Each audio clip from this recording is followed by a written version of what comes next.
నరనారాయణుల తపస్సు. ధర్మ సంస్థితికి పూర్వజన్మ వాసన ప్రధాన కారణం. అది మలినమైతే ధర్మము మలినమవుతుంది. ఇక్కడ ఒక వృత్తాంతం చెబుతాను, వినుమరి. పూర్వకాలంలో ధర్ముడు బ్రహ్మమానసపుత్రుడై జన్మించాడు. సత్యసంపన్నుడై వేదధర్మ నిరతుడై జీవిస్తున్నాడు.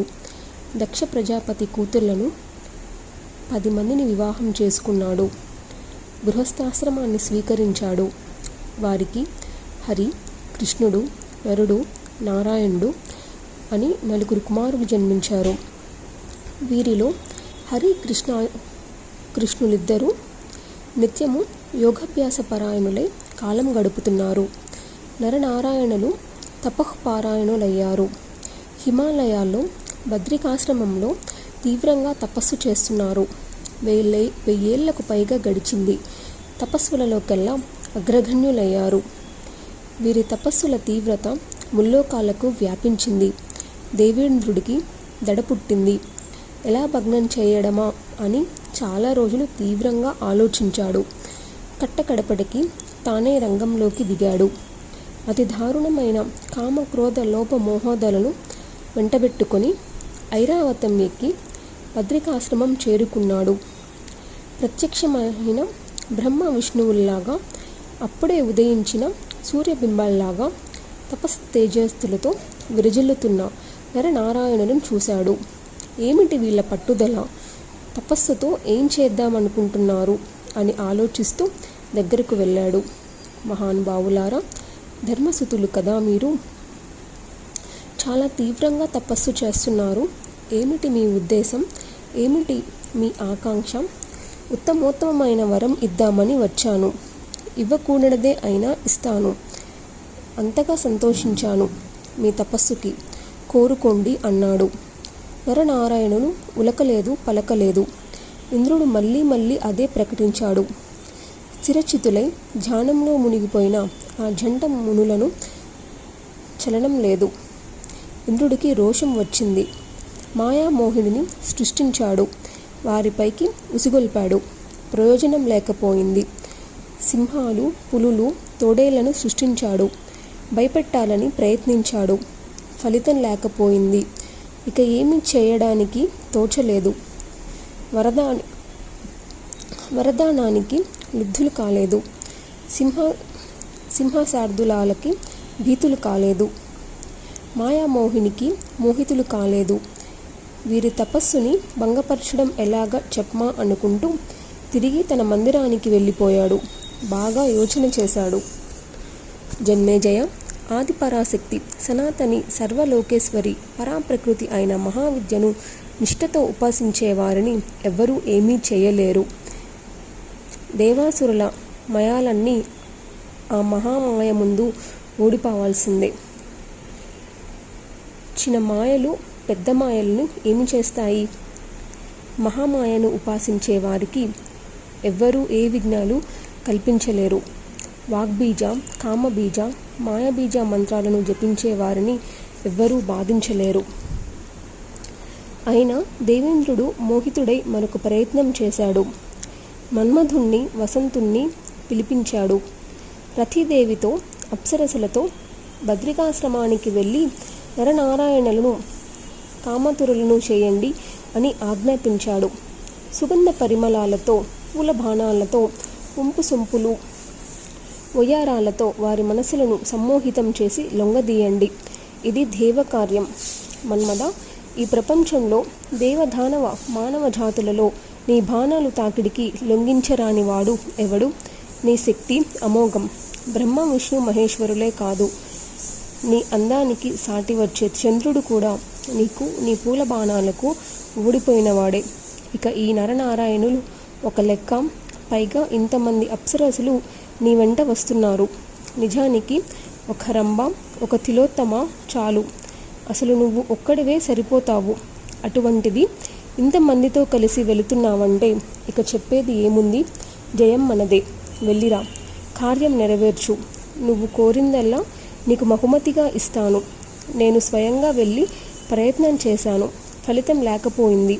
శ్రమ మిగిలింది. అసలు మొదటే మిమ్మల్ని పంపించి ఉండాల్సింది.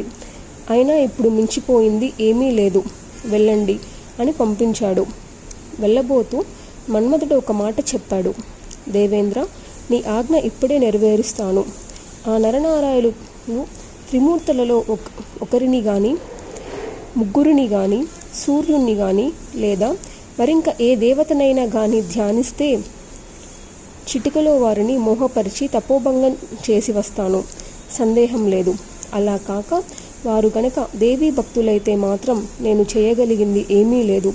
కామరాజా బీజమంత్రాన్ని జపించే వారి మీద నా బాణాలు పనిచేయవు. దేవేంద్రుడు వినిపించుకోలేదు. వెళ్ళమని తరిమాడు. ఇది దుస్సాధ్యమైన కార్యం, నువ్వే సాధించాలి, నాకు హితం చేయాలి అని పంపించాడు. సరే అని మన్మథుడు బయలుదేరాడు. అప్సరసలకు గర్వభంగం. జన్మేజయ, ముందుగా వసంతుడు బద్రికాశ్రమంలోకి ప్రవేశించాడు. ఒక్కసారిగా పచ్చదనం వెల్లువిరిసింది. కొమ్మ కొమ్మ, రెమ్మ రెమ్మ చిగురించింది, పుష్పించింది. తుమ్మెదలు గుంపులు గుంపులుగా ఆడుతూ పాడుతూ ఎగురుతున్నాయి. తరువు తరువున చిగురు గుబురులు కోకిలలై యుగల గీతికలు ఆలపిస్తున్నాయి. పుష్పించిన లతలు అందుబాటులో ఉన్న తరువులను పెనవేసుకుంటున్నాయి. ఆశ్రమంలో ప్రతి జీవి వయసుతో నిమిత్తం లేకుండా రాగరంజితమైంది. తన సహచరుణ్ణి కౌగిలించుకుంది. అది ఏదో తెలియని మత్తు ఆవరించి క్రీడాసక్తమయ్యింది. పరిమళ వాయు వీచికలు దక్షిణ దిశ నుంచి వీతెంచే తనువులను పులకింపచేశాయి. మునీశ్వరులకు సైతం ఇంద్రియాలు అదుపు తప్పి ఉద్రేకాలు ఉరుకులు వేశాయి. రథీ మన్మథులు రంగప్రవేశం చేశారు. 5 బాణాలను ఒకేసారి ఎక్కుపెట్టి గురి చూసి కొడుతూ విచ్చలవిడిగా ఆశ్రమం అంతటా కలయదిరిగారు. అంతలోకి రంభ, తిలోత్తమ అప్సరసలు కూడా వచ్చారు. బృందాలు బృందాలుగా చెట్లు నీడల్లో కూర్చొని స్వరతాన సమన్వితంగా మధుర గీతాలను ఆలపించారు. వీరి గీతాలు కోకిలల కులుకూజితుల్లా, తుమ్మెదెల్లా ఘంకారాలు బద్రికాశ్రమం అంతా మారుమ్రోగింది. నరనారాయణకు ధ్యాననిష్ట చెదిరింది. చూపులను క్రమంగా బయటకు మళ్లించారు. ఎటు చూసినా వసంత శోభ. అకాలంలో ఏమిటి ఈ వింత? ప్రాణికోటి అంతా మన్మథ వివశమై కనబడుతుంది. ఋతుధర్మంలో క్రమంలో ఈ విపరాస్యం ఎలా వచ్చింది అని నరుడు నారాయణుడిని అడిగాడు. ఆశ్చర్యంతో విప్పారిన కన్నులతో ప్రకృతిని తిలకిస్తూ నారాయణుడు బదులు పలికాడు. సోదరా, చెట్లు చూశావా? నిలువున పుష్పించాయి. కోకిల లాలాపనలు, భ్రమరనాదనలు వినిపిస్తున్నాయి. శిశిరం అనే బీథమాతంగాన్ని ముదుగు పువ్వులు వాడి గోళ్లతో చీల్చి చెండాడి వసంతకేసరి ఆశ్రమంలో ప్రవేశించింది. బ్రాహ్మణ్, మన బద్రికాశ్రమంలోకి వసంతలక్ష్మి వచ్చిందయ్యా. అరుణాశోకహస్త, కింసుకపాద, నీలాశోకకచ, వికసిత కామలాసన, నీలేందీవరనేత్ర, బిల్వఫలహస్తిని, కుందరదన, మంజరీకర్ణ, బంధుజీవాధర, సింధువారణక, పుంస్కోకిలస్వర, కదంబవసన, బర్హీపర్హ కలప, సారసస్వన నూపుర, వాసంతి వధంరసర, మత్తమరాలగమన, పుత్రజీవాంసుకన్యస్త, రోమరాజి విరజిత. తమ్ముడు, అకాలంలో వచ్చింది ఈ వసంతలక్ష్మి అంటే మన తపస్సుని భంగపరచడం కోసమే అని మనం గ్రహించాలి. అప్సరసల గానం వినపడుతుంది కదా, మన ధ్యానాన్ని నాశనం చేసింది. ఇదంతా దేవేంద్రుడి పన్నాగం. లేకపోతే ఏమిటి ఈ ప్రకృతి వైపరీత్యం? మన తపస్సుకు భయపడి ఇంద్రుడి ఈ పని చేసి ఉంటాడు, సందేహం లేదు. సుగంధ పరిమళాలను వెదజల్లుతూ సుఖ స్పర్శంగా వీతించేందుకు మలయానిలుడు తనువులను పులకింపచేస్తున్నాడు. గమనించావా?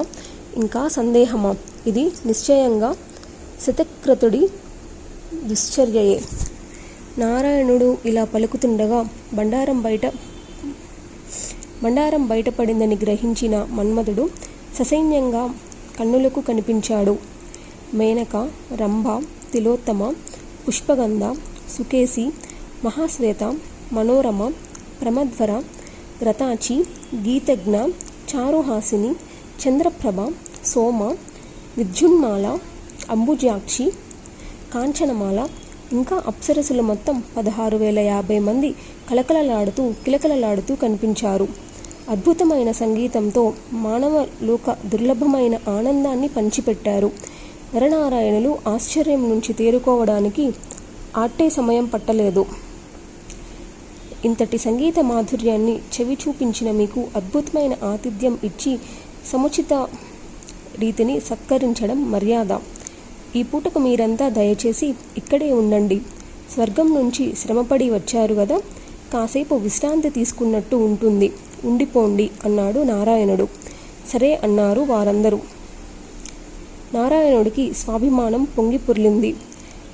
మా తపస్సులను భగ్నం చేయమని పంపిన ఇంద్రుడికి చేద్దామని వచ్చిన వీరికి తగిన గుణపాఠం నేర్పాలి, తపశ్శక్తి చూపించాలి అనుకున్నాడు. కూర్చున్నవాడు కూర్చున్నట్టే ఉండి తొడపై మెల్లగా చర్చుకున్నాడు. ఒక సర్వాంగ సుందరి ఆవిర్భవించింది. రంభాదులను మించిన అందగత్త ఊరు నుంచి పుట్టింది కనుక ఊర్వశి అన్నాడు నారాయణుడు. మన్మధుడే కాదు, అప్సరస్సులందరూ ఆశ్చర్యచకితులై కళ్ళప్పగించి చూస్తున్నారు. ఒక్కొక్క అప్సరస్కు సేవ చేయడానికి ఒక్కొక్క పరిచారకగా 16,050 మంది సుందరాంగులను క్షణంలో సృష్టించాడు. వారంతా నవ్వుతూ, ఆడుతూ, పాడుతూ రకరకాల బహుమతులను అందిస్తూ అతిథులందరికీ అద్భుతమైన మర్యాదలు చేశారు. విందు ముగిసింది. నరనారాయణుల ముందు వినయంగా నమస్కరించి నిలబడ్డారు. మరింకేమిటి ఆజ్ఞ అన్నట్లు. తమ కన్నులను తామే నమ్మలేక ఆశ్చర్యం నుంచి తేరుకోలేక ఉక్కిరి బిక్కిరి అవుతున్న రంభాద్యప్సరసులు నారాయణుడు తపశ్శక్తికి సమ్మోహితులు అయ్యారు. అందరి కన్నులలోనూ అనురాగం మిలమిలలాడింది. అందరి తనువులు పులకితమయ్యాయి. ముక్తకంఠంగా పలికారు, మహానుభావ, నీ తపశ్శక్తి అమోఘం, నీ ధైర్యం అనన్య సామాన్యం. ఏమని స్తుతించాలో, ఎలా స్తుతించాలో తెలియడం లేదు. నిజానికి మా చూపులు విషం పులిమిన తూపులు. ఇవి సోకి నీలా ధైర్యంగా నిలబడిన వాడు ఈ సృష్టిలో ఇంతవరకు ఎక్కడా ఎవరూ తారసపడలేదు. మీ ఇద్దరి మనస్సులను మాత్రం కదిలించలేకపోయాం. మీరు దేవాంశ సంభూతులు, అంతర్బిహీంద్రియ నిగ్రహానికి నిధులు. దేవేంద్రుడి ఆజ్ఞను కాదనలేక మీ తపస్సులను భగ్నం చేయడానికి ఇటు వచ్చాం. ఇది మా తప్పే, కానీ మా సౌందర్య గర్వం పటాపంచలైపోయింది. నీకు ఓడిపోయాం. అయితే అదే అదృష్టమై మాకు మీ దివ్య దర్శనం లభించింది. మీకు అపకారం తలపెట్టిన మమ్మల్ని క్షమించి మీరు సత్కరించారు. ఇది కేవలం మీ ఔదార్యం. నిజమే, మీ వంటి మహానుభావులు చిన్న చిన్న అపరాధాలకు అలిగి శాపాలు ఇచ్చి తపశ్శక్తిని వృధాగా వ్యయపరుచుకోరు. అప్సరసలు వినయ వినేత గాత్రులై నమస్కరించి నిలబడి ఇలా పలుకుతుంటే నరనారాయణులు చాలా సంతోషించారు. కామక్రోధాలను జయించిన ధర్మాత్ములు కనుక ప్రసన్నవదులు అయ్యారు. సుందరాంగురాల, మీ వినయానికి మేము సంతృప్తి చెందాము. మీకేమి వరం కావాలో కోరుకోండి, అనుగ్రహిస్తాం. ఇదిగో ఈ ఊర్వశిని మీతో పాటి స్వర్గానికి తీసుకువెళ్ళండి. మా కానుకగా మీ దేవేంద్రుడికి సమర్పించండి. మీకు మీ నాయకునికి శుభముగాక. మీరింకా బయలుదేరవచ్చు. ఇటుపైని ఇంకెప్పుడు ఎవరికి తపోభంగం చేయకండి. నా కశ్యాపి తపోవిఘ్నం ప్రకర్త వ్యమిత పరం. వెళ్ళిరండి. నరనారాయణుల పలుకులకు రంభాది అప్సరసులు ముల్లోకులా సోకాయి. వారిని విడిచిపెట్టి వెళ్ళడానికి మనసొప్పలేదు. నారాయణ మహర్షి, ఎక్కడికి వెళతాము? నీ పాదపద్మాలు ఆశ్రయించాము. ఇక్కడే నీకు సేవ చేసుకుంటూ ఇలా ఉండిపోతాం. కోరిన వరం ఇస్తానన్నావు కదా, ఇదే మేము కోరుకునే వరం. అనుగ్రహించు. మాకందరికీ నువ్వే భర్తవు. స్వీకరించు. మా ఆతిథ్యం కోసం నువ్వు సృష్టించిన 16,050 మంది వరాంగుణలతో కలిసి ఈ ఊర్వశి స్వర్గలోకానికి వెళుతుంది. మా బదులుగా అక్కడ ఇంద్రుడికి సేవలు చేస్తుంది. లెక్క సరిపోతుంది. మేము ఇక్కడ నీ సేవలు చేసి ధరిస్తాము. మాట తప్పకు. మాకు ఆశాభంగం కలిగించకు. అది స్త్రీలను మరీ హింసిస్తుంది. కామార్తెలై వచ్చిన వారిని తిరస్కరించి హింసించడం నీ వంటి ధర్మజ్ఞులు చేయవలసిన పని కాదు. భాగ్యవశం వల్ల స్వర్గం నుంచి ఇక్కడికి వచ్చాము. మమ్మల్ని విడిచిపెట్టడం నీకు భావ్యం కాదు. నువ్వు సమర్థుడివి, తపశ్శక్తి సంపన్నుడివి. దయచేసి మా అభ్యర్థన అంగీకరించి స్వీకరించు. సుందరాంగుల్లారా, 1000 ఏళ్లకు పైగా తపస్సు చేస్తున్నాను. జితేంద్రుడిని అయ్యాను. ఇప్పుడు నాకు నేనే తపోభంగం చేసుకోనా? ధర్మ వినాశాలకై తుచ్చ సుఖాల మీద